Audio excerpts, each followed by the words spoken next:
Judy Bennett as Sally Clough in Fit To Plead by James Fairfax.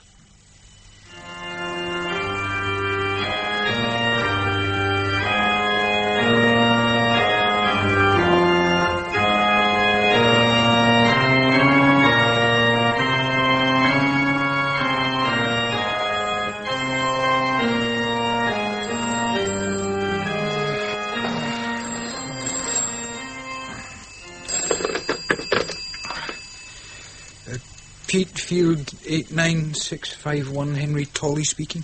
Mr. Tolley. Detective Chief Inspector Elvington here. I'm sorry to disturb you.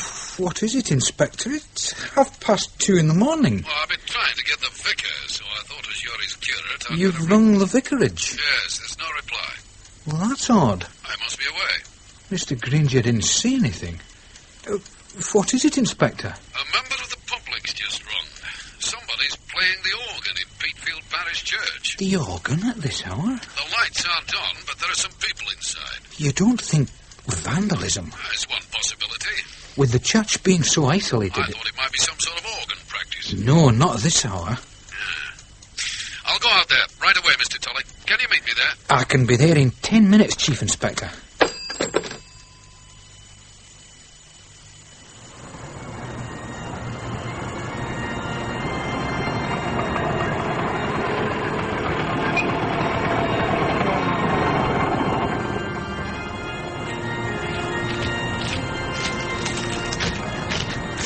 Chief Inspector Elvington. Sorry I had to send for you, Mr. Tolley. Who can they be, these people in the church? It's not easy to see through the stained glass, even with a full moon. Oh, they're holding candles. Yeah, and they're dressed in white. What have they got in their faces? They look like hoods. Are there any vehicles around? I haven't had time to check properly. Only just got here myself.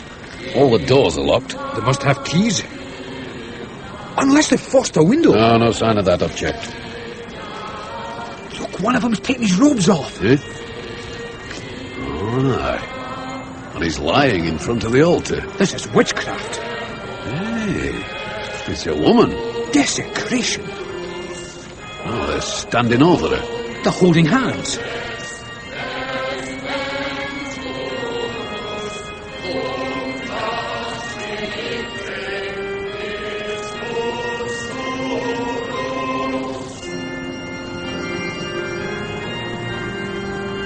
What are these people going to do, Inspector? That's what we have to find out, Mr. Tolley.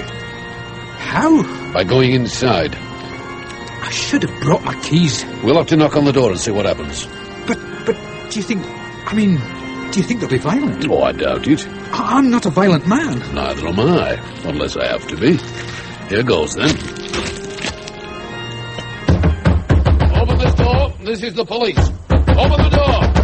They're running for it. I'll go down to the back. Will you stay here, Mr. Tolley? No, I'll come with you. You may need help. There's about a dozen of them. What do you intend to do? Ask them some questions. This may be routine to you, Inspector, but for me... It's new to me, too. They don't teach witchcraft at police college. A van! They're going to get away! Damn! No hope of getting the number. Are you going to follow them, Inspector? Well, I don't even know if they've committed an offence yet. Trespassing a church isn't a crime. That's the door they got out by. It was locked when I tried it. The key was never left in the lock. No, it isn't in now either. Let's take a look inside.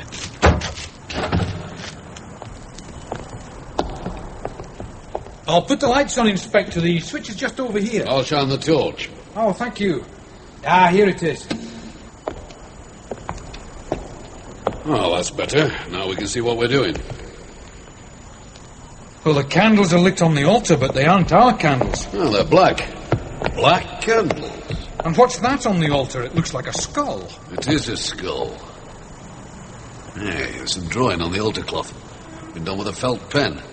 A circle. And inside the circle is a 5-pointed star. That's the traditional symbol of witchcraft. You know about witchcraft, do you, Mr. Tolley? It goes back to the Stone Age. It's taken different forms over the centuries, but it's always been associated with perversion. Perversion, eh? Perversion of religion by worshipping the devil. Perversion of holy ceremony by performing the Black Mass. Perversion of sex in various degrading ways. To find it here, a quiet textile town, it's unthinkable. You see, Mr. Tolley, I've lived here all my life. Nothing's unthinkable in Peatfield when you know it as well as I do. Oh, it might look quiet and peaceful on the surface. But such evil. Well, life is very boring for a lot of people. Dull, flat.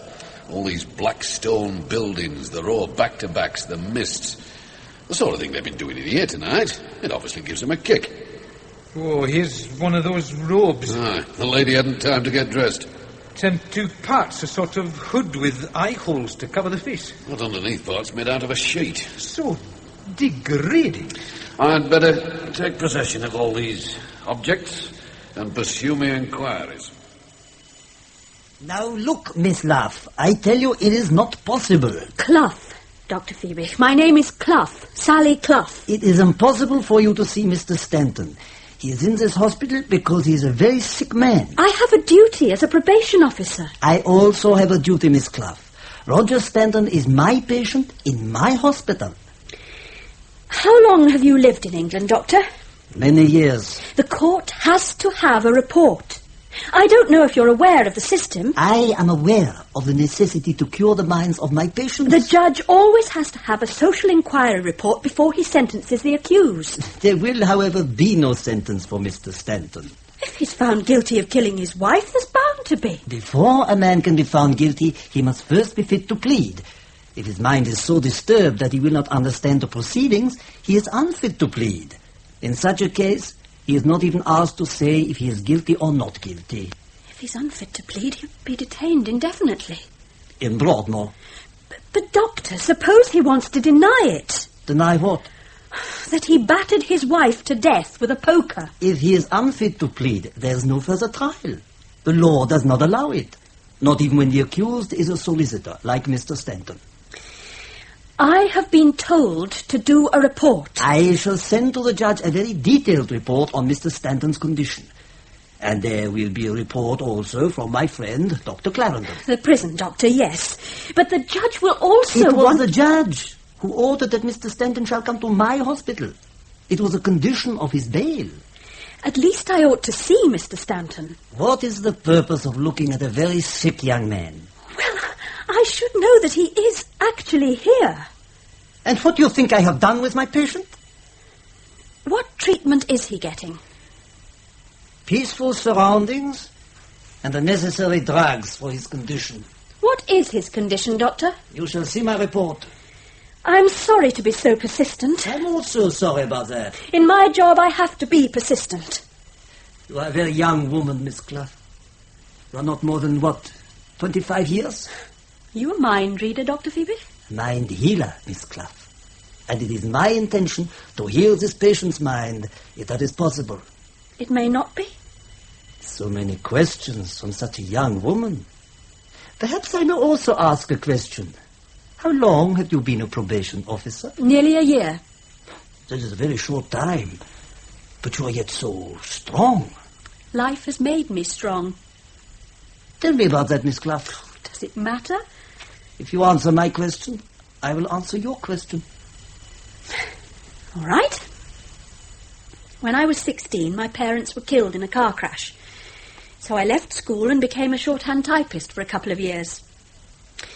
Then I went to Australia, and then New Zealand, and worked my way around till I'd seen all there was to see. All? Enough. When I was 21, I came back to England, started studying again, and here I am. But I don't need psychoanalyzing. Many persons who say that are not correct. Dr. Phoebe, what is Mr. Stanton suffering from? He is deeply depressed, and we believe that he has a schizoid condition. Schizoid? Can that come on suddenly? Sometimes. I don't know Mr. Stanton very well, but I've seen him in action in the magistrate's court, and I've given evidence in some of his cases. I remember the very first time. He must have realised I'd never given evidence before, and he led me through it very considerately. He's a very kind man. Many of my patients are kind persons. He was brilliant. He did more criminal cases than any solicitor for miles around. Schizoid means a split mind, doesn't it? An acceptable definition. How does he show it? Roger Stanton is grossly deluded. What are these delusions, Doctor? Professional confidence. But the delusions are completely fanciful and of a most sensational nature. There's something that disturbs me about this case, Doctor. In my job, I see a fair number of prisoners. Yesterday, one of them told me he'd had a tip-off, on the grapevine, that Roger Stanton had been framed. You should inform Mr. Stanton's solicitor. I have. I rang him this morning, Martin Hensley. He's Mr. Stanton's senior partner. He didn't seem interested. Should he be interested in such a rumour, Miss Clough? You're not going to let me see your patient, are you? Correct. So I shall have to report all this to Miss Bordell. She's my boss. Fortunately, I do not have any boss. This is a private hospital. I am the owner, and the decisions are made by myself only. I can think only of what is good for my patients. We are all responsible to others, Dr. Phoebe. No man is an island. Not even the owner of a mental hospital. And how are you feeling now, Mr. Stanton? Can you hear me? I ask you, how are you feeling? I don't feel very well. Try to relax, Mr. Stanton. Oh, you keep telling me that, Doctor. You will soon receive another injection, and that will help you. Oh, not another injection. They make me... They make me so I can't think properly. I can't see properly. My eyes go blurred. Let me try without the injection. Yeah, in order to cure you, Mr. Stanton. Let me just have the pills. Let me try. They are all working very hard for you. Why does nobody ever come to see me? You have to rest. But just for a few minutes. What can I do if your friends do not come? Can you get a message to my partner, Martin? Martin Hensley. He's defending me. I want to talk to him about my case. That is not necessary, Mr. Stanton. Please do not think about it. I can't have killed Margaret. I liked her. Loved her. We had arguments, but... How can I have bashed her head in? No, Mr. Stanton. You must not think about that. Blood everywhere, they say. On my hands, my clothes... My fingerprints on the poker. How can I have done all that to Margaret? You must try to forget about it, Mr. Stanton. Elvington. He's the one. He's the one who did it. It was Elvington. He did it and made it look as if it was me. He wanted to get me put away. Please, Mr. Stanton, please. I want to tell Martin all about Elvington. Rest, Mr. Stanton. You must have rest if you are to become well again.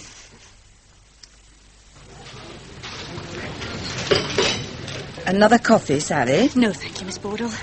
Well, you were quite right to come and tell me. I had to go straight to the top. I'm not sure you did right before you came.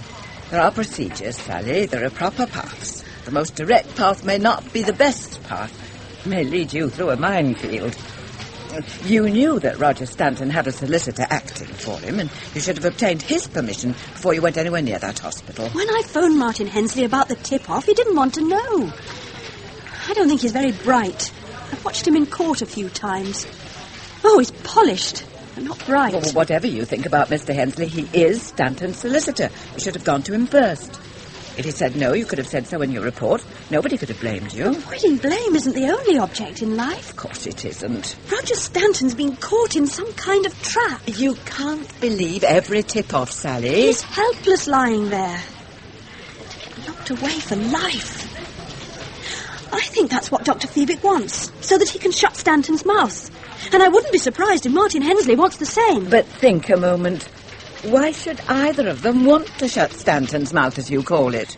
I don't know yet, but I'm sure that's what they're doing. Sally, this is dangerous talk, loose talk, irresponsible.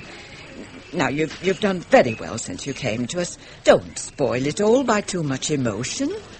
You must never get involved with your clients. You must remain detached. How can I in a case like this, Miss Bordell? Go and see Mr. Hensley and try to do everything according to the book.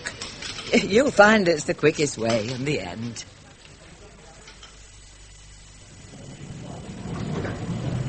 I'm sorry if it's an inconvenient time, Mr. Hensley. I was playing snooker. Always do after lunch. That's what this club's for, Miss Clough. I rang you yesterday about that tip-off. How could I forget it? And this morning I've been to the hospital.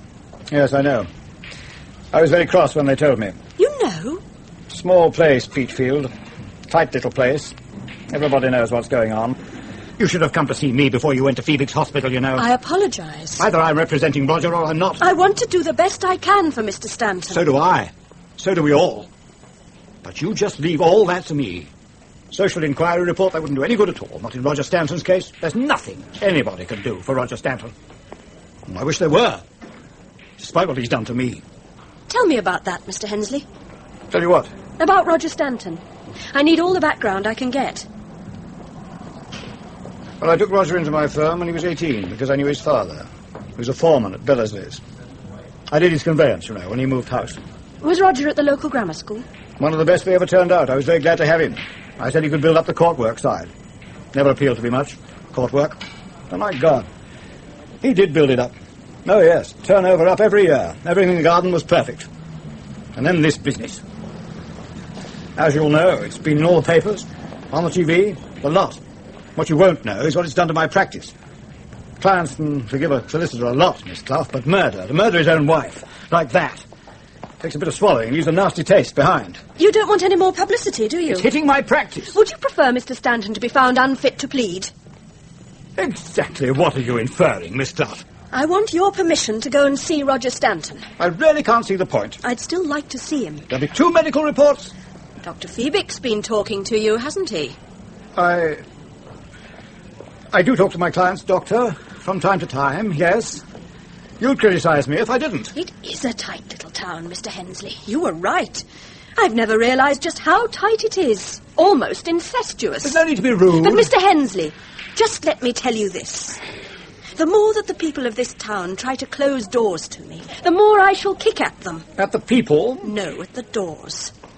I'm going to do what I can for that man. Now listen, young woman. Just who do you think you're talking to like this? Since you asked me, Mr. Hensley, to a somewhat complacent solicitor, to say the least, with all due respect. Seems to me, Miss Clough, that you haven't any respect at all. Oh, I have, for things that deserve respect. I'm going back to my snooker. You can spare me another 5 minutes. I want to know more about Margaret Stanton, the victim. Oh, yes? Well, I didn't know her all that well. Met her at a few social functions. She was German, you know. Really? Did Dr. Phoebic know her? I wouldn't be surprised. Did you like Margaret? Now, what's that got to do with it? It helps me form a picture. Oh, no, I didn't. You're going to ask me why? Well, don't bother. She wasn't my type, I suppose. Oh, you're going to ask me what my type is, aren't you? Well, I haven't really got one, or I wouldn't be a bachelor. She's a bit blousy, if you ask me. Blousy. Thick lips.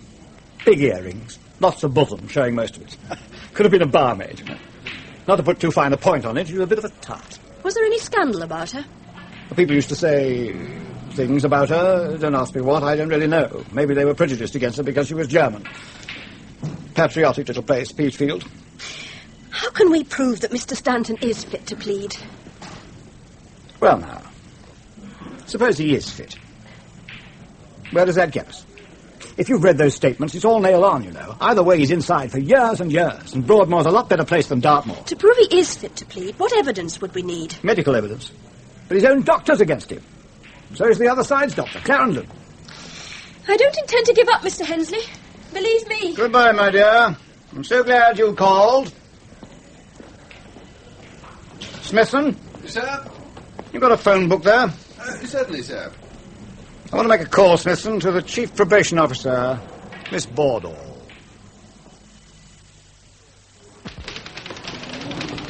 Ah, Miss Clough.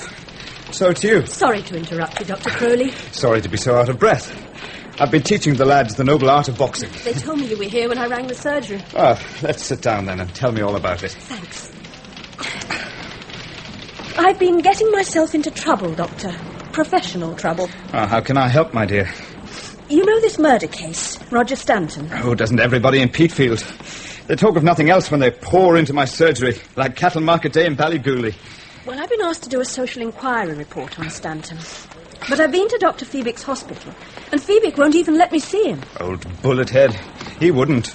Is that what they call him? I do. What's wrong with him? Oh, he means well, but he likes trying offbeat ideas on his patients. He says Stanton's unfit to plead, and so does Dr. Clarendon. Old Clary wouldn't know much about it. He'd look at Phoebic's report, ask Stanton his name, tell him to touch his toes, and then write out Phoebic's report again in his own words. Charming fellow, but one thing Clary cannot tolerate is work. Oh, it gets worse all the time. Wish I could help. Do you know Roger Stanton? I've seen him at the squash club, but I doubt if I've ever said to him more than, "This shower's bloody hot," which it always is. He's a damn fine squash player. He was. Would you say he's a schizoid? Schizoid? Roger Stanton? Never. But I haven't seen him since the murder. Whoever did it. It certainly wasn't an accident. Stanton should at least have the chance to fight the case. But that means finding a doctor who says he is fit to plead. Shouldn't Martin Hensley be doing all this? Hensley's as unhelpful as Phoebe. If you take the same attitude, I shall think it's me at fault. Odd you should say that, Miss Clough, because I can't help you. Oh, this is all I needed. Stanton can't be moved from Phoebic's place without a court order. For which I need medical evidence. Which I can't give you because he isn't my patient. And Phoebic wouldn't let me cross the threshold. You know, Miss Clough, after careful diagnosis, it's my considered opinion that here we have an interesting case of cleft stickitis. Is there nothing we can do? Well, there is one possibility. And not that I'm advising you to take it, Miss Clough. You'd probably be in contempt of court, and that could mean trouble for both of us. So if ever you say I put the idea into your head, I'll deny it before all the angels in heaven. Tell me, Dr. Crowley, please. If Roger Stanton were to... how shall I put it? To decide to walk out of that hospital and happen to find his way into my surgery and said he felt ill and asked me to examine him, I'd be bound to do so. And if I found him mentally fit, well, I'd have to be honest about it. Oh, I can see daylight at last. Don't blame me if you go to prison. Do people go to prison for trying to help other people? Yes. Well, thank you for your help, Dr. Crowley. Oh, I've done nothing except give you highly dangerous advice. Oh, one more thing. Is there anything you can tell me about Margaret Stanton? If Roger didn't kill her, we've got to find out who did, and that means motives. One of my women patients did give me a bit of gossip not long before Margaret Stanton died. Oh, I'm sure it's a load of old bull. What was it? You remember that night some people were found in the parish church and left that skull and all that? Very well indeed. Well, it was about a couple of months ago, I suppose, a week or two before the murder. Well, this patient of mine said they were a witch's coven. That's the word for it, isn't it? Yes. Local people. All of them, she said. And according to her, the priestess of this coven was none other than Margaret Stanton.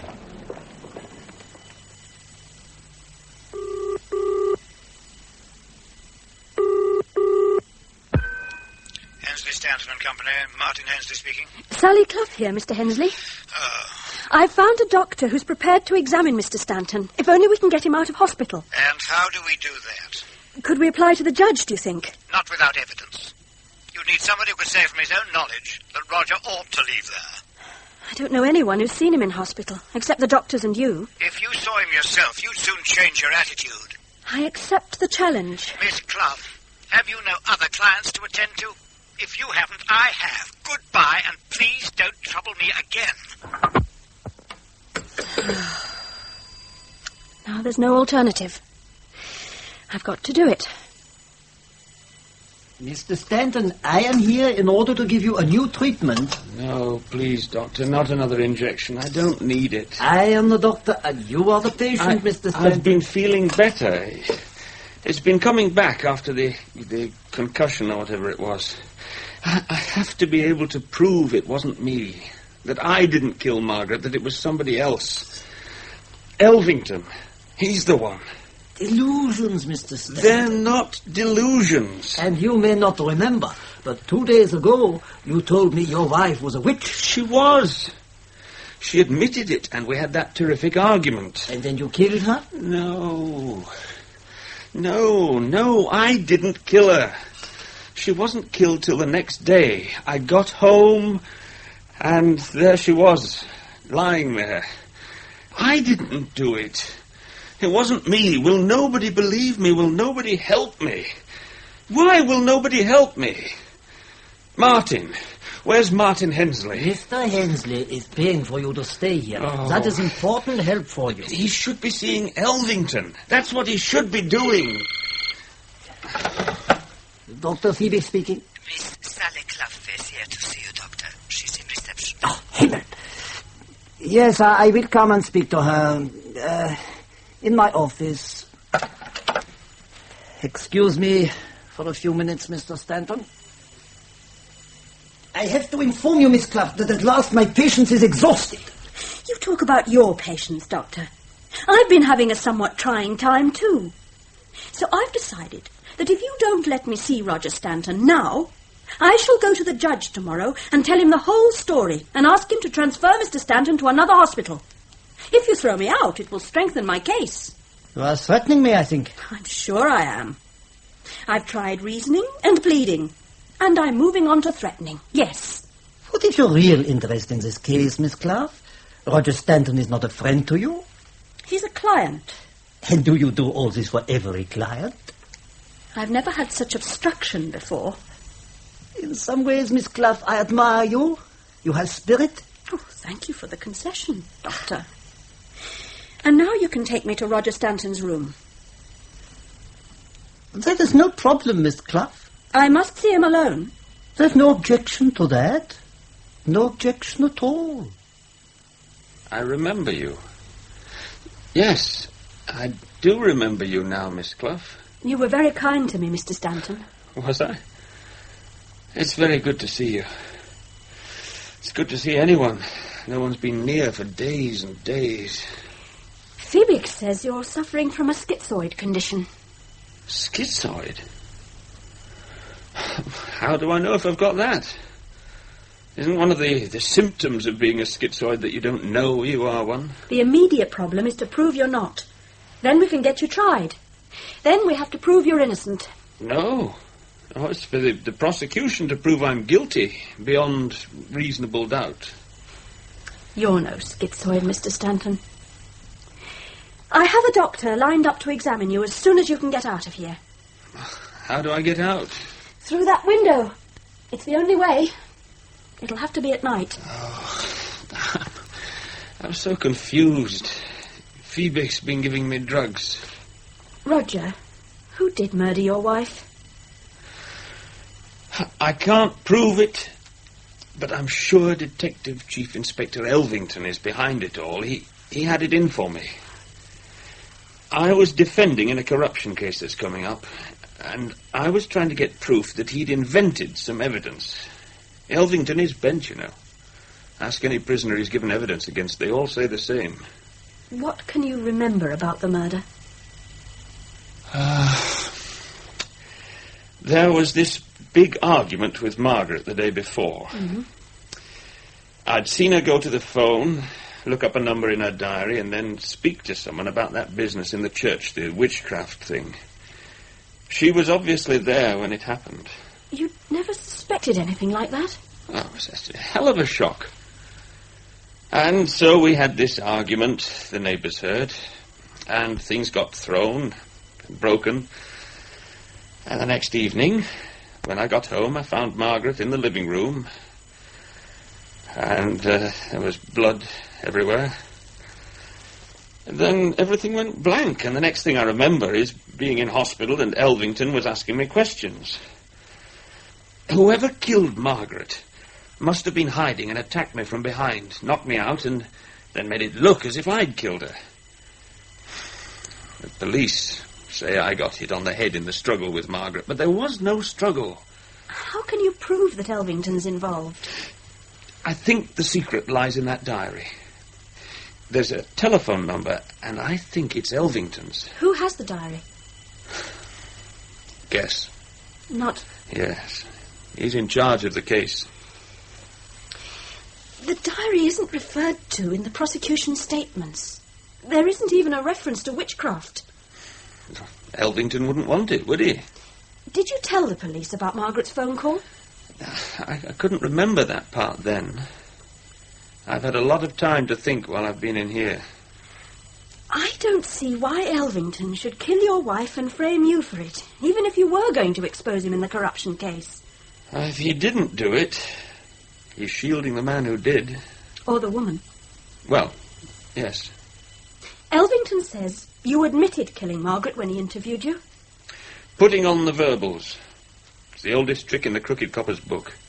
Elvington does it in case after case. He just invents things that have never been said. What can be easier? And the accused doesn't have to sign anything. Roger, do you trust your partner? Martin? Oh, yes, of course. I owe everything to Martin. He isn't burning with enthusiasm about your case. He's a bit vague sometimes, this Martin. But he gets there in the end. He seems to accept that you've gone completely, well, round the bend. But you're every bit as sane as I am. Well, I think I'm still sane. Well, when I first came in here, I was a bit off it, I admit. But everything seems so hopeless. To lose Margaret and get accused of doing it. And everything seemed to point against me. I don't blame Martin for drawing the wrong conclusions.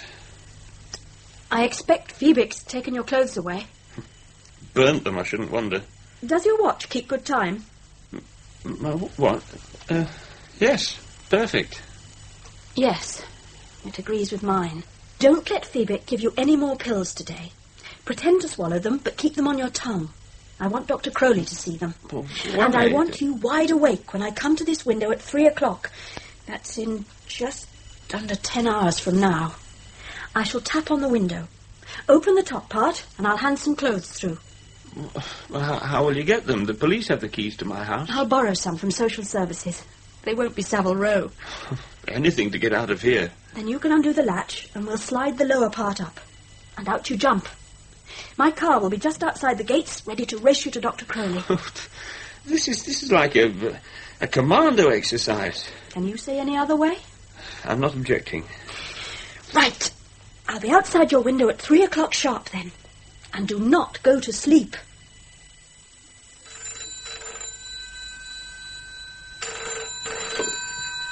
Sally Clough speaking.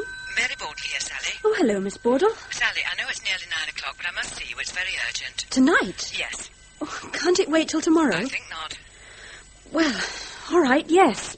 But where? Could you possibly come round to my flat now? Well, yes, if it's urgent. I'll be there in about 10 minutes. I've been so very worried about you, Sally. About me? I'd hoped I'd made myself clear when I saw you this morning. I told you not to take any further step in this wretched Roger Stanton business without getting Mr. Hensley's permission. I don't know why you say wretched, Roger Stanton. And anyway, helping wretched people is what the probation service is all about. I've been in it for 24 years and I don't need any lectures. You went to the hospital again this evening? Yes, Miss Bordle, I did. And saw Mr. Stanton? Yes. I couldn't believe it when I heard. News couldn't travel faster with drums in the jungle. This is serious, Sally. Believe me, Miss Bordle, I was never involved in anything more serious in my life. I have decided to withdraw you from the Stanton case. I shall attend to it myself. You must also give me an undertaking now that you'll take no further action of any kind by contacting Dr. Phoebe or Stanton or Mr. Hensley or anyone else. And if I refuse? I like you, Sally. You've done extremely well since you came to us. Your capacity for work is, well, beyond criticism. But it has to be applied properly. If I refuse to give you the undertaking? Orders have to be obeyed, Sally. We're not a military force. I hope the discipline is reasonably informal. I never stand over my probation officers in normal circumstances. But orders... You are standing over me now. For the good of the service. I'm thinking of the good of a man who's caught in the most cruel trap.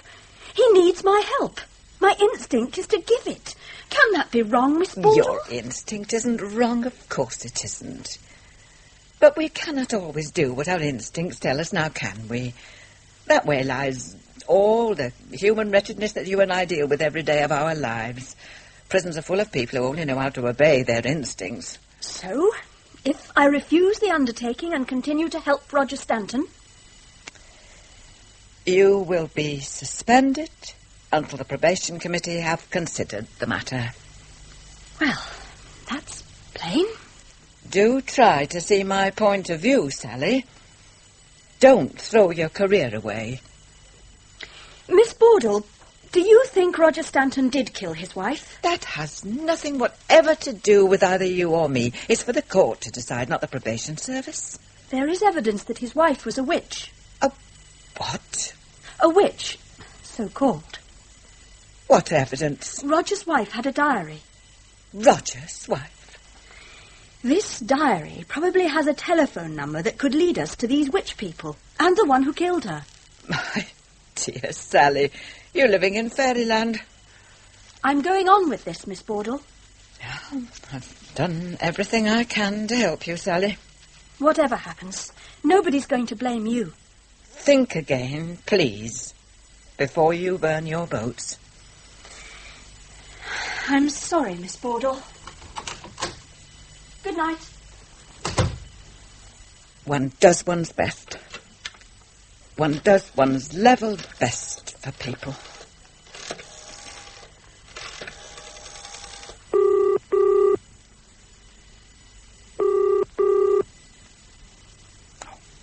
Come on. Councillor Sugden here? Councillor, this is Mary Bordle. Oh, hello, my dear. Sorry to trouble you at this hour. We public men are always on duty. That's what I always say. With the chairman of the probation committee being ill. Miss Stevenson? I Yes. thought I'd better have a word with you, Councillor Sugden. I'm having problems with one of my young officers, Sally Clough. Oh, I remember her. Bright little thing. What you been up to? Well, Sally's being very foolish. I wonder if you could have a word with her. She might take more notice of you. Anything to help, my dear. Tell me all about it, and I'll have a word with pleasure. Well, it's rather urgent, but the position is this. You see, it started when I put her onto the Roger Stanton. Well, I don't usually go calling on young women at 10 o'clock at night. If it's official business, Councillor Sugden. Of course it is, Miss Clough. No need to apologise for that. No. Well, you see, my dear, you know what it's about. Miss Bordle has been on to me. Then I do know what it's about. Yeah, I remember when we appointed you, Miss Clough. When you came for the interview. Got a future, that one, I said. No doubt I was going to get the job as soon as you'd been in. And we get reports, you know. Oh, yes, the committee keep an eye on things. And I've been right about you. Up to now. This all began because I was carrying out my orders to do a social inquiry report. Your orders have been changed. You knew all about it, Councillor Sugden. I know enough. I want you to listen to my advice, young lady. I'm a bit more experienced than you. And a lot more important. I didn't say that. They say you own half Peatfield. That's an exaggeration. Builder, property owner, magistrate, councillor. Oh, you're a powerful man. Anything I've got, I've worked for. I didn't have no education, 3 hours, and that's about all. But I've worked hard. Oh, I've done all right, yes, but I've tried to do my bit for the town as well. And I don't like to see a young woman like you making a mess of things. I'm not treading on your toes. You've upset Mary Bordle. That's a good woman, that. Known her over 20 years. Done a lot for the folk in Peatfield. And Dr. Feebig. You're upsetting him. Now, I know some folk don't like him. I'm one of them. Well, he's done a lot more for people than you'd ever imagine. I should know. My poor old mum, she's 92. And Feebig's looked after her for the past 8 years. He understands people like that. I'm trying to help Roger Stanton. He's got other folk looking after him. He doesn't need you. We shall see. But it's no use wasting any more of your valuable time, Councillor Sugden. My mind is made up.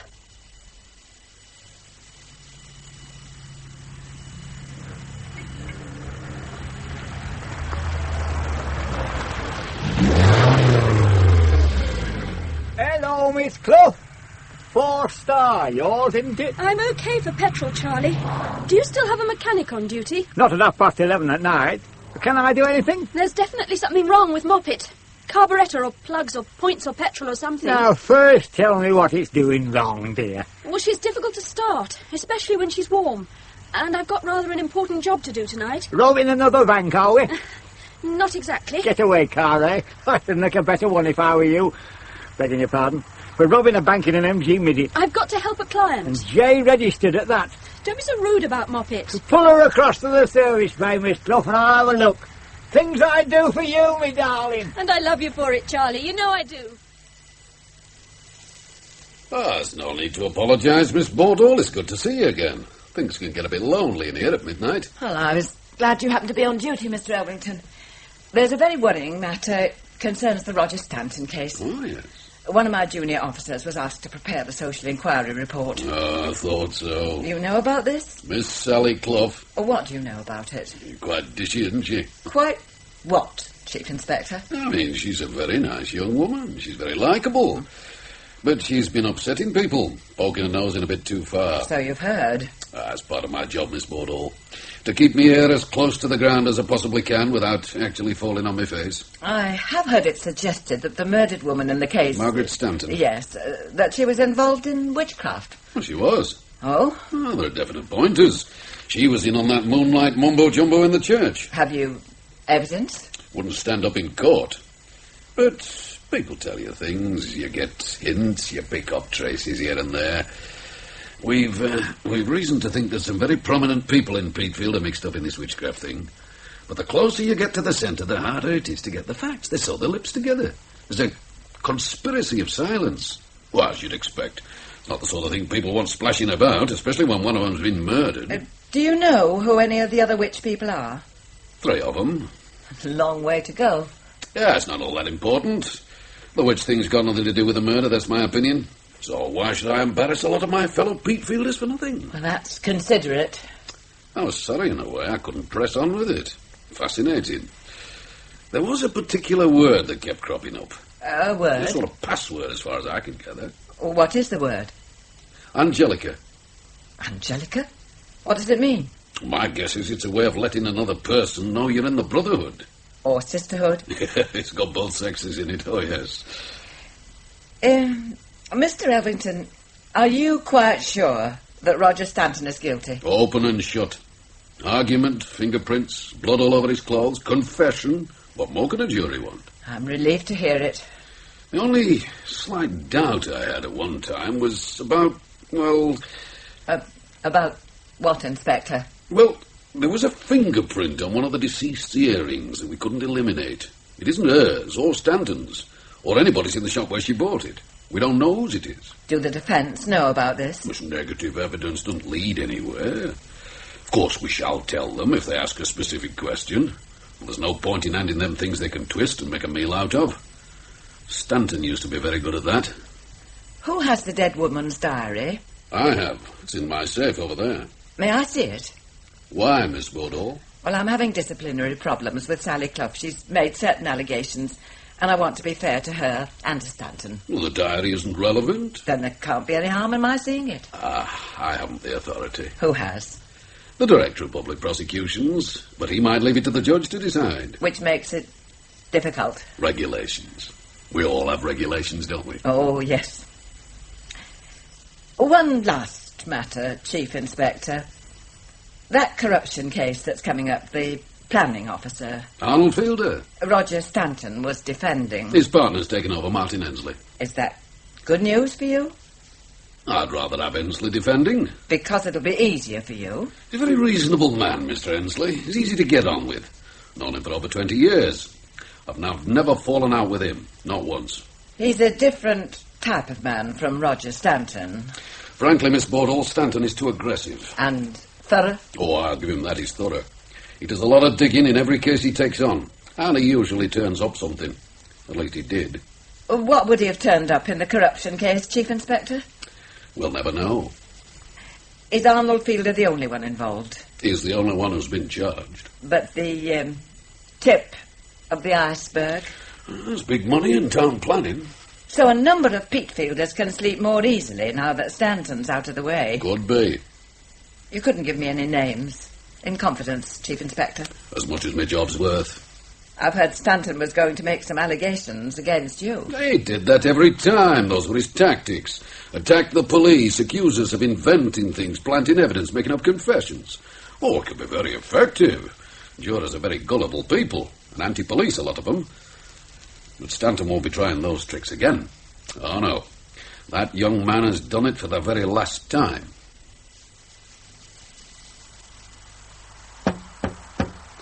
Come on, Roger, come on. Wake up. What has that man done to you? We can't fail now. Oh, thank goodness for that, he's waking. It's me, Roger. It's Sally. I've got some clothes for you. Open the top window. The top window. That's it. Here you are. Thanks, Sally. Sorry, I don't know why I nodded off. When I want to sleep, I can't. Undo the catch and we lift this bottom window. Good. It won't move. It must. It's stuck. We'll try lifting together. Right. Now. My God, the alarm. Jump down quick. It's only a few feet. Come on, Roger. I'm doing my best. We've got to move fast. I feel so weak. Now, jump. I'll help you. Right. Oh, my foot. You haven't hurt yourself. I'll manage. Run for the car if you can. It's only a few yards. My legs. They're so stiff. Do try to hurry up, Roger, please. Oh, sports cars. They're so low down. Oh, that's it. Oh, come on. Oh. Thank goodness. Oh, no. He said he'd fixed it. Oh, Moppet, you can't let me down now. Now, over there. Don't Come on, don't let me down now.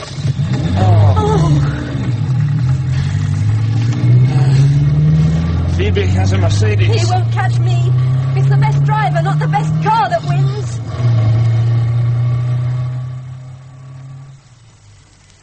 Thank you for coming here so quickly, Chief Inspector. Did you get the number of the car, Doctor? It wasn't possible. Was the other person a man or a woman? There's only one person it can be, Mr. Elvington. Sally Clough. Correct. Oh, we'll have him within hours. Good. That is very good. If we don't get Stanton by the time the court sits at 10:30, I'll have to inform the judge. He'll issue a bench warrant for Stanton's arrest. That will be necessary? It's routine. It will be better if you can arrest him before 10:30, I think. Oh, much. I do not wish to cause any more illness to my patient. The very fact of his escape What shouldn't will happen to the girl? Oh, Sally. Lovely little Sally. Have you seen her in summer dresses, Doctor? No. Oh, quite something. You like Miss Clough, I think. There's no sentiment in my job. When we get our hands on that young lady, it'll be contempt of court for her. He knew he was breaking his bail by leaving. She's obviously planned the whole thing. And her punishment? 12 months. 18. I shall not wish to make any charge against Miss Clough. It won't be your decision, Dr. Feebig. But I'm often disturbed by patients in the early hours of the morning, Miss Clough. Do sit down, both of you. Thank you, Doctor. Thank you. Would you like a cup of tea or something? We've no time, Dr. Crowley. On the run. If they get us before you've examined Roger... You realize that I am not an expert in psychiatry. Of course, there's a lot of mumbo-jumbo to it. They don't know much more about it than I do, or any other reasonably intelligent person. Nobody really knows how the human mind works. It's the most intricate piece of machinery that evolution has produced. I'm sure it is, Dr. Crowley. But don't you think we ought to get on with the examination? We've only read the first line on the first page of the Book of the Human Mind. Either they get better or they don't. And most of them do, whatever you do to them. Modern medicine in a nutshell, Roger. Now, what's wrong with you? Well, only that I've been a bit bowled over by all this. Finding my wife like that, and being accused and then kept in that hospital. Anybody who goes into Feebig's place and isn't depressed when he goes in certainly is when he comes out. No, I don't quarrel with that.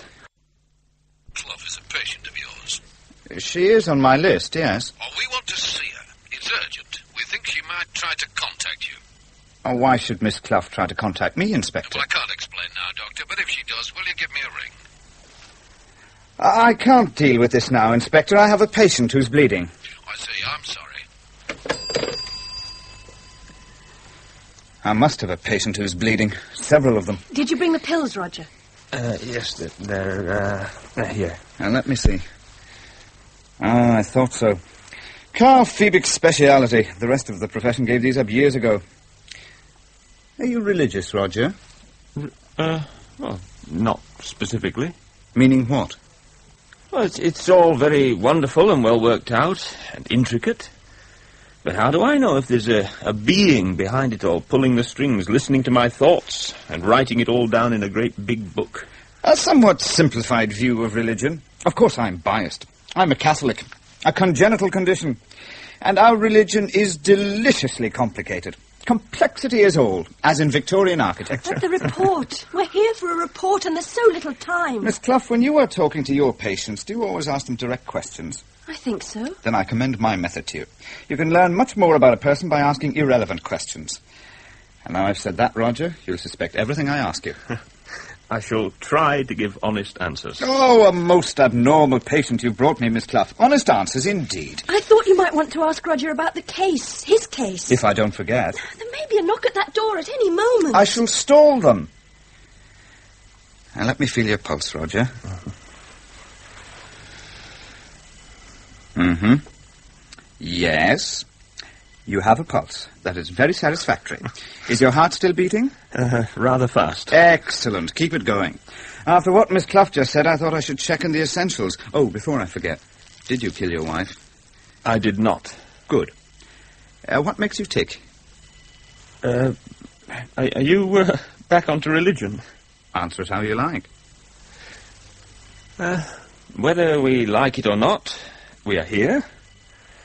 And we have to make the best of it, fulfilling ourselves, learning and striving, playing to the limit of ourselves, and hoping to find happiness when things click, as they sometimes do, and gritting our teeth and defying the storm when they don't, which is what's happening right now.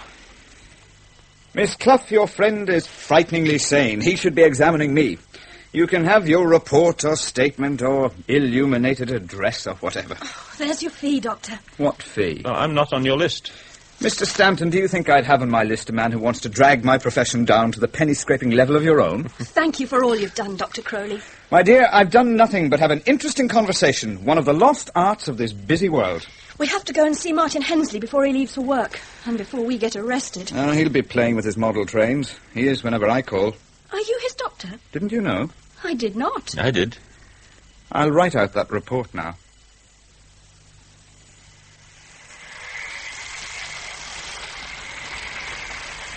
So, you like my trains, Miss Clough? Very complicated. Very impressive, Mr. Hensley. How did you get out of hospital, Roger? I climbed out. Jumped. Is this Miss Clough's doing? I helped, yes. I warned you not to interfere. Someone had to help, Roger. You're both extremely foolish. I tried very hard for you in the magistrate's court, Roger. Now, most defendants in murder cases are remanded to prison, as you well know. Well, I'm grateful, Martin, but it didn't work out at the hospital. Now it'll mean the prison hospital. And there's nothing I can do about that. I wouldn't expect you to try. Oh, that's not fair, Sally. Oh, you'll find your saviour to be a very incautious young woman. We've been to see Dr. Crowley. He says there's nothing wrong with Roger. His opinion won't stand up against Phoebic and Clarendon. You were very ill-advised to leave that hospital, Roger. There was no other way. It's bound to go against you at the trial. The judge will be prejudiced against you from the start. Mr. Hensley, the police have Margaret Stanton's diary, and we want you to get hold of it. I'll think about it. Think? I may take counsel's opinion. How long will that take? Oh, you're a young woman in a hurry, Miss Clough. You have no patience at all. Your idea of progress is to cut corners. Look at these 2 trains going smoothly around their tracks. All is well, because I planned it that way, with thought and care. But suppose I try to be smart and speed things up and don't take the trouble to think about it. Oh, your trains, Mr. Hensley. You haven't damaged them. What a shame. It'll be worth it if I taught you something, Miss Clough. And even you, Roger. You were always pretty level-headed, but now that Miss Corner-Cutting Clough is leading you... We've got this report from Dr. Crowley. Thank you. In my opinion, Roger Stanton is not suffering. He's unlikely to benefit. I see. How will you use it? I shall file it. Is that all? Maybe of some use at the trial. Shall show it to counsel. Oh, this is preposterous. Martin, I'd like to talk to you about my defence. There isn't time now. I'll come and see you in prison, Roger. I'm sure I've been framed by Chief Inspector Elvington. And I was thinking how much better you seemed. Did you know Margaret Stanton was a witch? These delusions are infectious. You see, it's been coming back to me, Martin. I caught Margaret telephoning to one of those people. You said nothing about this when I took the statement from you. Well, if you'd been to see me again, Martin... You could have written to me. This can have a colossal bearing on the murder. That diary may prove the whole thing if you'll make an effort to get hold of it. There's so little Don't time. excite yourself. You're so complacent. You told me that before. You were that before. This is wasting time, Sally. Oh, you'll soon learn, Roger, that the very worst thing you can do is to listen to this hasty young probation officer. And I must remind you of something else. I am your solicitor in this case, but like all solicitors, I am also an officer of the court. Now that I know you're unlawfully at large, I shall have to inform the authorities. I'll give you half an hour before I ring Chief Inspector Elvington.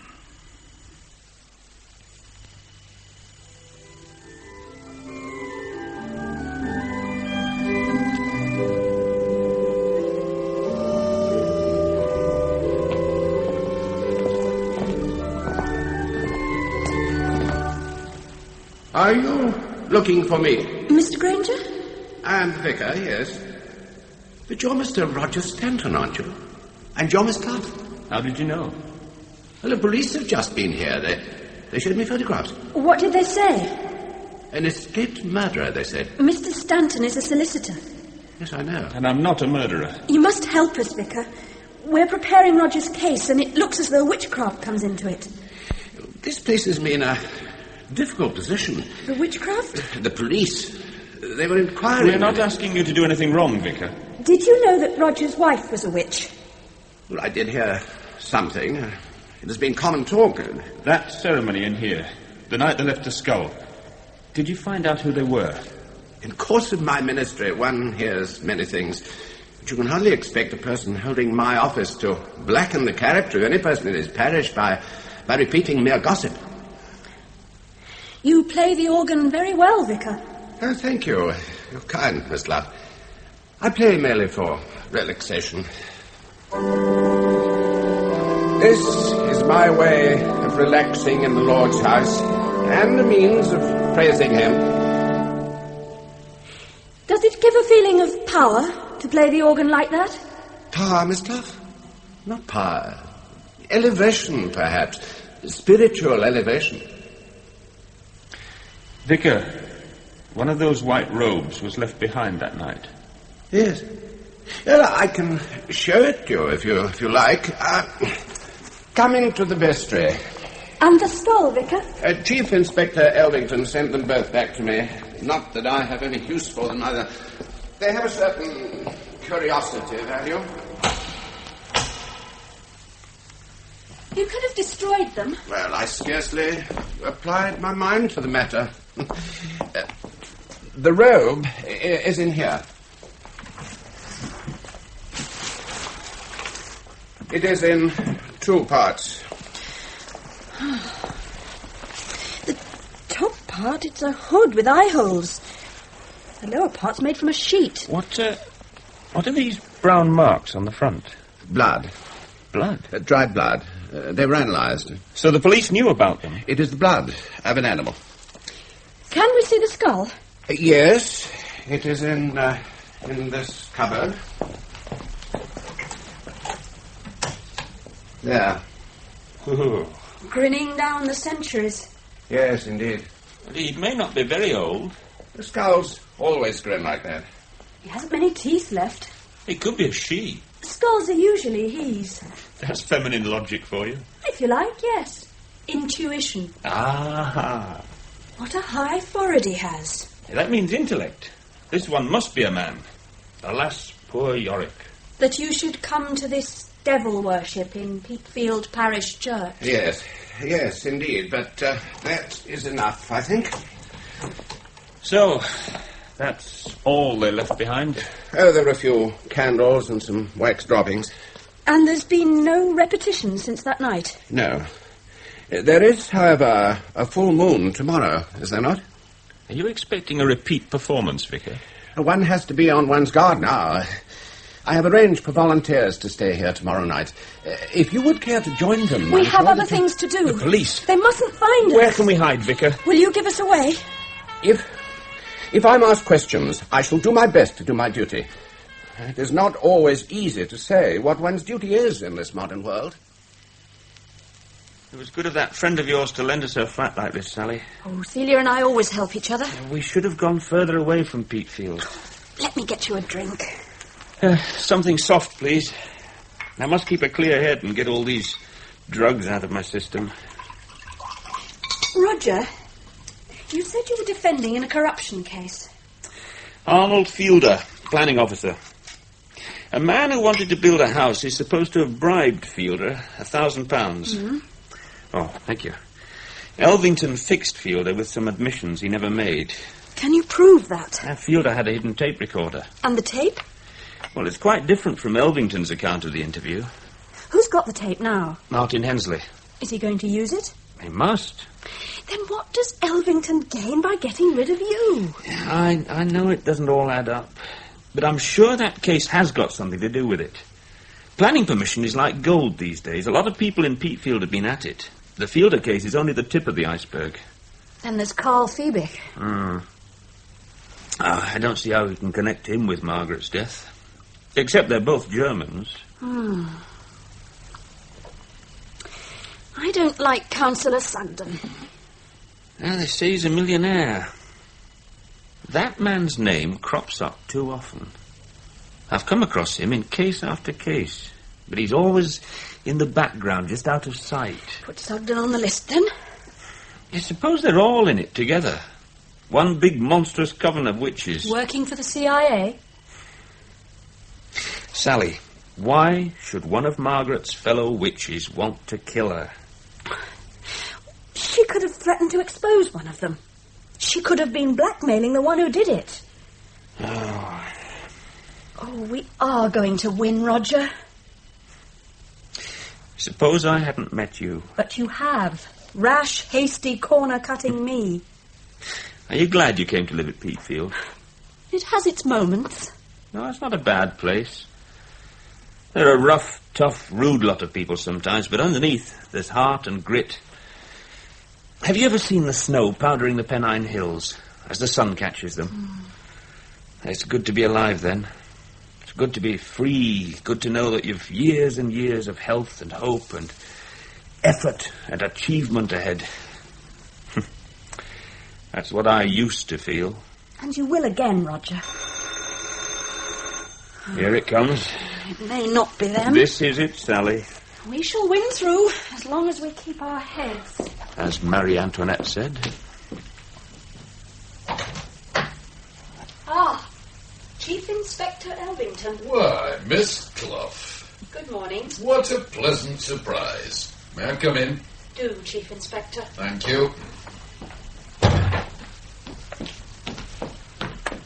Oh, and Mr. Stanton, too. Well, well. Two birds with a single stone. If only police work was always this easy. Am I interrupting something? Yes. Well, do you mind postponing it for about 20 years? You won't mind, will you, Sally? Nice, patient girl like you. Don't be offensive. I've come to take you both for a ride. Where to? Well, 2 rides, to be precise. You, Mr. Stanton, to Dr. Fiebig's little place. If we'd left it another hour or so, you'd be going to prison. I'd prefer that. You don't have the choice. And where are you taking me? You, Sally, are under arrest for contempt of court. You can have details if you want them. I can use my imagination. If you'd had any, you wouldn't have chosen this hiding place. You don't have that many friends in Peatfield, and we know 'em all. The fight isn't over yet, Elvington. Oh, your fighting days are definitely over. Believe me, Mr. Stanton. Men like you give dishonesty a bad name. Oh, I like that, yes. Very witty. I like witty women. I shall enjoy your company, Sally. You'll be going up into the dock in the Crown Court later this morning, before Mr. Justice Pilkington. Miss Clough, Yes, my lord. I obviously cannot deal with your contempt at the present moment. I realise that, my lord. And so the question of bail arises. Is there any objection to bail, Chief Inspector? There's very strong objection, my lord. Miss Clough may make another attempt to induce Stanton to break his bail. But, my lord, Roger Stanton shouldn't be in that hospital at all. There's a medical report to prove that he's perfectly normal mentally. And where is the report? Mr. Hensley has it, my lord. Mr. Hensley? Stanton, solicitor, my lord. I happen to know that Mr. Hensley is not in this building. Mr. Stanton has been given drugs in that hospital that make his condition worse. They're trying to have him found unfit to plead when he's perfectly fit. These are grave assertions, Miss Clough. And I'd like you to go into them, my lord. That will, in due course, be done, I'm sure. There is just one more thing. The police have Margaret Stanton's diary, and we'd like to see it. It could be of great assistance to Mr. Stanton's defence.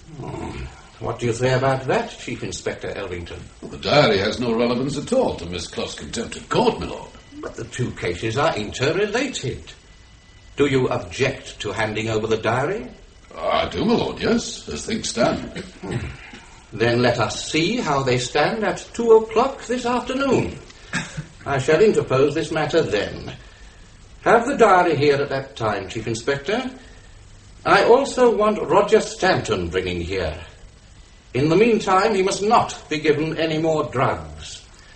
I will deal with your application for bail at the same time, Miss Clough, at 2 o'clock. Now, Miss Clough. Yes, my lord? As Miss Bordeaux has kindly offered to act as surety for you, I am prepared to grant you bail in your own recognizance of £500 and £500 for the surety. Thank you, my lord. So, you may leave the dock. Now, Chief Inspector Elvington, having read all the papers concerning Mr. Stanton, including Dr. Crowley's report, it seems to me that Roger Stanton ought to leave the hospital where he has been residing. The question then arises, where should he live pending his trial? Well, the only other place, my lord, is the prison hospital. What do you say, Mr. Hensley? My lord, there is another alternative. I know it is unusual to grant bail at all in murder cases, but having regard to the accused's excellent character and his unblemished record as a solicitor, I submit that he could be granted bail on terms, despite what happened yesterday. And what terms do you suggest, Mr. Hensley? My lord, Mr. Stanton could live with me. We could obtain 2 sureties, I have no doubt, and my client could report to the police, say, between 6 and 9 p.m. each day. Yes, I agree to those terms. Thank you, my lord. Thank you very much indeed. Now, that leaves the diary, Chief Inspector Elvington. I have the diary here, my lord. I direct that it be handed to the defence now. Could it be handed to me, my lord? Well, that is really for Mr. Stanton to say. My lord, I think on the whole that it would be better if Miss Clough and I were to keep it for the time being. Very well, but there must be no tampering with it. I promise that, my lord. It was good of Martin to make that offer about bail. Yes. And to let me stay here. I told you he was all right. I know you did. Did he say when he'd be here? About half an hour. At least that's what he said when he gave me the key. But look, Roger. In this diary of Margaret's, every full moon has been ringed in red, including the 14th, the night the witches were in the church. And today's date, that's ringed as well. You were right about that telephone conversation. Which one? Margaret's, the one you overheard. Now, when you look at the phone numbers in the back of this diary, most of them are obviously Margaret's friends, shops, clubs, etc. There are the names and addresses against the numbers, except for these 4. They're separate. They're written under the name Angelica. Angelica? Do you know anybody called Angelica? Angelica? I don't think so. No, neither do I. Against each of these 4 numbers is just one letter. A, S, J, and M. Is that last one, the one with M, is it separate from the others? There is a bit of a gap. Well, we could ask the telephone exchange for the names and addresses belonging to the numbers. They refused to give them to us. They'd tell the police, but we need to know now. We have to find out where these people are meeting tonight. It obviously won't be Peatfield Church. We have until about midnight to find out. And if we do? We can go and find out who's in this coven. They must know what happened to Margaret. You think one of them killed her? It's a strong possibility. The police don't think so. You mean Elvington doesn't? We could ring the numbers. It's the only way. The only quick way. But they won't just tell anybody where they're meeting. Depends how we handle it. Who's going to do the telephoning? Are you volunteering, Roger? Well, if I felt 100%... Then Sally will have to be the Aunt Sally. Well, if we do find out, we'd better keep it to ourselves. In this town, the only safe person to talk to is oneself. Well then, now, I'll start by ringing that last number with the M by it. 66883. Do I know that number? If you sit near me, you'll be able to hear the conversations. Right. Here goes then.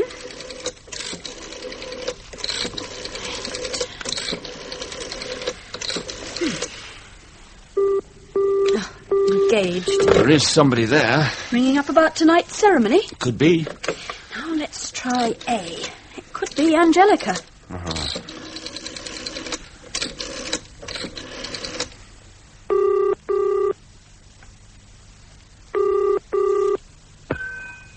Briggs and Farnham. Alice Briggs speaking. Oh, good afternoon, Mrs. Briggs. It is Mrs. Briggs I'm speaking to, is it? Who's that speaking, please? Who is that? My name is Goodbody. And what do you want? I'm trying to contact someone called... a lady called Angelica. What do you make of that, Roger? When you said Angelica, she didn't want to know. It meant something to her, or she'd have said Angelica, or Angelica who? No, never heard of Angelica. Getting warmer, Roger. I'll see if M at 66883 is still engaged. Yeah.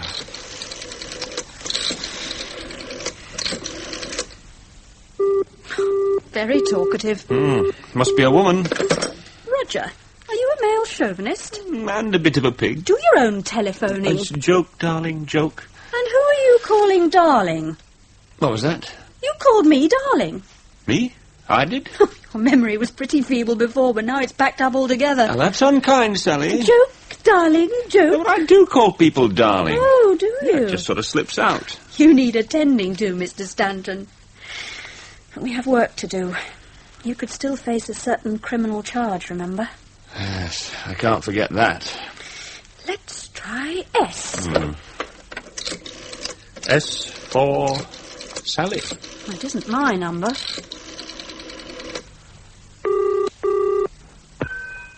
Councillor Sugden. Who's that? Oh, good afternoon, Councillor Sugden. Sugden? Who is that?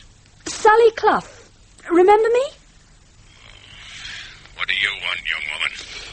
Does the name Angelica mean anything to you, Councillor Sugden? No, it does not. And the sooner you leave this town, the better. You're sacked. What do you make of that, Roger? Sugden's got a finger in every pie. Even the witch's cauldron. I had a feeling he was mixed up in it. Oh, I don't see how you could have. Easy. Oh, intuition, yes. Well, we still don't know where the meeting is. That brings us to J. You know, there's something wrong with my telephone technique. When you mention Angelica... I could say, where are the witches meeting and can I come along? A bit direct, though.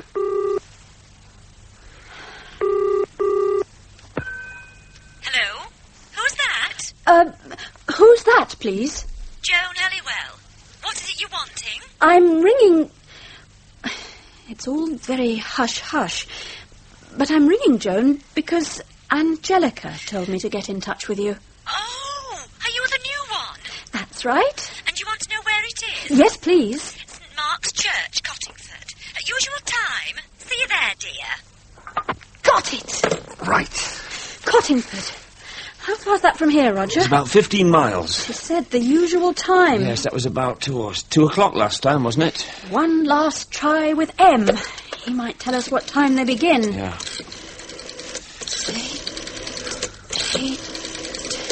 3. Oh, well, the end of a beautiful friendship that never was. So, we go to tonight's ceremony. That's the idea. And watch outside. Inside.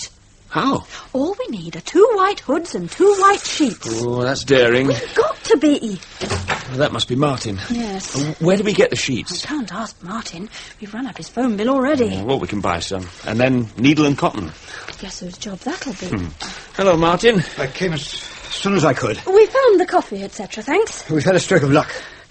I've been pumping Elvington. They've discovered a fingerprint on one of Margaret's earrings. They haven't found out whose it is. It could be the print of the man who did it. So, we're making progress. What about the diary? It doesn't help very much. May I look? Yes. Here. Oh, thanks. I'll hang on to it if I may. Of course. Anything else I can do? Not at the moment. What are you both doing this evening? Well, we have one or two inquiries to make. Inquiries? Several inquiries, sir. We'll tell you later. Where's that envelope, Fabig? The one I left with you for safekeeping. It is in the safe. Get it. I shall have to destroy them now. Destroy them? The photographs. Margaret Stanton and her friends playing their little games. Oh, you ruined everything, Phoebe. I told you to look after Roger Stanton, keep him properly dosed. But you've actually gone and let him out. That was not my fault. Him and that Clough woman, they're spilling the beans already to High Court judge. Our security is very modern. Apparently. Any road, you can say goodbye to planning permission for that new hospital. And I won't be giving you no donation neither. Not another penny you'll be getting out of me. There are some things I do not understand. A lot of things, if you ask me. You, with all those fancy letters after your name. Why did you wish to have Stanton sent to Broadmoor? He was getting too close for comfort. Had things organised very nicely in this town till he started digging around. That witchcraft thing, I could get what I wanted out of those people while I had the photographs. But if Stanton is guilty... Well, who else could it be? He will be sentenced to life imprisonment. After a trial, Fabig. A public trial with God knows what coming out. Now go and get me them photographs.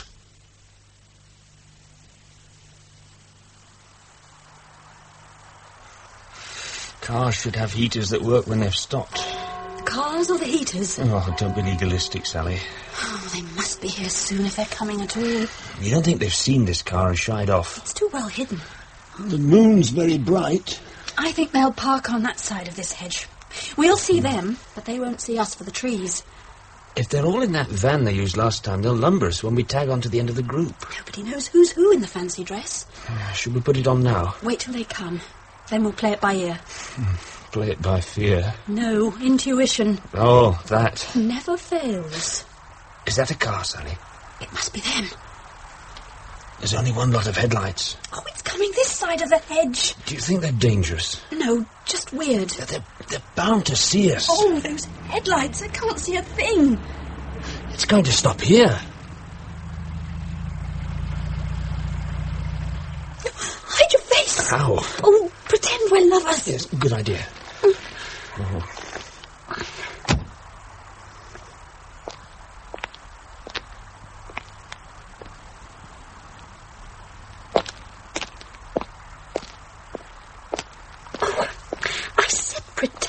Roger? Can you see who it is? Elvington. Do you think he followed us here? He could have. If he didn't, why is he here at all? He must be one of them. Did he see us, do you think?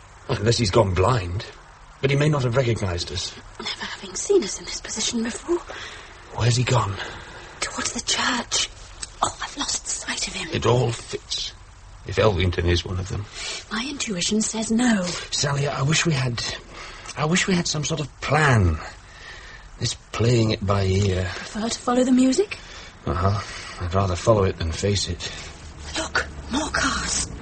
This must be the others. 3 sets of lights. Shall we pretend again? Oh, perhaps we ought to. Oh, if this is pretending, what's the real thing like? They're putting on their robe things. Oh, I wish I could see their faces. It's a pity they're in the shadow. We'd better get out and put ours on and follow them into the church.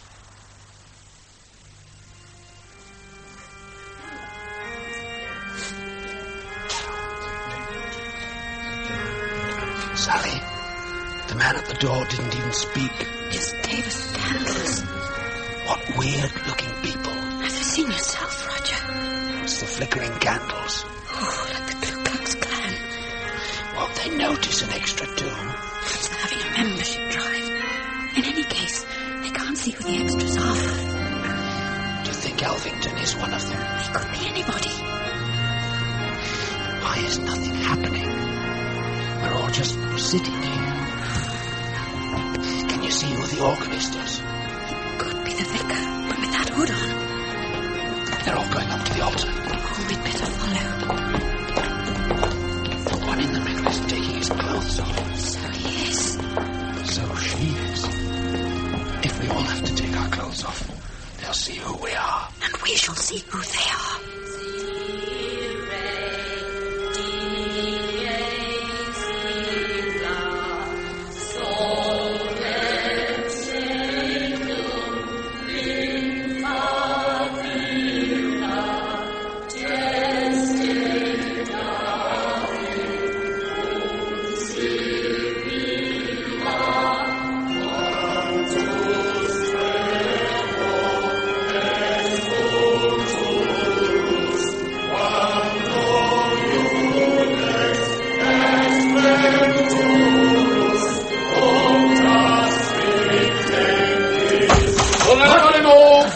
This is the police. The church is surrounded. Don't anybody move. You're not getting away this time. I'm interested to know who you all are. What will you think of us? Now, nobody will get hurt if they stay exactly where they are. Stop your guns, get away. His hood's come off. It's a woman. And it's Miss Bordle. My boss, Miss Mary Bordle. Another whiskey, Chief Inspector. Ah, yes, please, Mr. Hensley. Miss Clough? No, thank you. Roger. Not for me, thanks, Martin. Oh, Miss Bordle, of all people, eh? I never expected her to be in it. I can see now why she tried to warn me I off. thought I knew my fellow Peatfielders fairly well, but Mary Bordle. And the vicar. Well, the organist? Well, that was no surprise. They obviously used his keys on that last occasion. Are either of them mixed up in the murder? I don't think so. The witch thing is just mumbo-jumbo kid stuff for bored oddballs. So, we're no nearer finding out who did kill Margaret. The only person there's evidence against is you, Mr. Stanton. So, this is why you came back here, Mr. Eldington, to tell me about Miss Bordle and the vicar? And my car had starting problems. I see. Yes, I was getting worried about Roger when it got about 3 o'clock. Well, we tried to ring you, Mr. Hensley, but nobody knew your number, and turns out you're ex-directory. Well, I don't like clients disturbing me at home. But you can have it. It's 66883. Say that again, Mr. Hensley. That number. 66883. It's the same number. M for Martin. That's why it was engaged. I was ringing this number on this phone. And the number's on the dial. It was staring me in the face. What is all this? Oh, I'd like to know. Can I see that diary again, Mr. Hensley? Yes, here it is, but I don't follow. Thank you. What's all this got to That do with what? page. It isn't here. It's been torn out. Eh? Well, I photocopied every page. We can soon tell. He's taken out the page with his phone number on. There were 4 numbers that Margaret Stanton wanted to keep secret, and this was one of them. Yes, it was below the other 3. Now, why should she want to keep your number secret, Mr. Hensley? How should I know? Why should she write it down at all? Because it's ex-directory. Did you tear that page out, Mr. Hensley? Nobody else can have. All right. Yes, I did. Why? I thought it might be misinterpreted. What might be? Well, you see, I was friendly with Margaret at one time. How friendly, Martin? Quite friendly. Behind my back? Yes, I suppose so. Just how friendly? All right, too friendly. I'm sorry to say this, Roger, but Margaret was a bitch. What are you saying, She Martin? was a bitch. She led me on. I was very foolish, I know. It went too far. It called me a silly old man, if you like, but it did go too far. And then she started blackmailing me, threatening to tell you if I broke it off. And then she wanted money and more money. And I couldn't afford any more. And then you did what to her? I didn't do that. No, you can't prove that. You'll never prove that. Never. When did you last see Margaret Stanton? How long before she died? A week before. Sure? It was exactly a week. We'd better go and take your fingerprints. You're not catching me that way, Inspector. My print might have been on that earring, but that doesn't prove anything. When we were friendly, of course, I might have touched it. But you hadn't even seen her for a week? Definitely not. Well, this is very interesting. Mrs. Stanton only bought those earrings the day before she died. Oh, that's not possible. If it is possible, how did your fingerprint get on? Unless you were the one who did it, Martin, and tried to fix me with it. I'm sorry, Roger. I see now why you wanted me to go to Phoebe's hospital. Why you paid the fees. I didn't pay. Who did? Councillor Sugden, he didn't want a trial. He wanted to put you away and shut your mouth. Did Sugden know about you? No. He thought Roger was guilty. You'd better come and make a statement, Martin Hensley. I'm sorry. I'm sorry for everything. You know the words of the caution, so I won't waste my breath. So, Margaret wasn't killed because she was a witch. No, because she was a bitch. Martin was right about that, and I never knew. And what about Elvington? He genuinely thought I was guilty, so he improved the notes of our interview. An old trick of his. One day I'll expose him. You're a thorn in his side. He'd have been glad to see me put away. The main thing is, it's all over now. About Martin, though. I can't believe it about Martin. Roger, you know why I suspected him? Intuition. Yes. Thank you for everything, Sally. All that, and now nothing. I feel suddenly deflated, lost. Let's play a game. What game? The game we played in the car. Roger Stanton, you're very fortunate I shan't be doing that inquiry report now, after all. I should have had to tell the judge that in my considered opinion, based on experience, you are an extremely wicked man.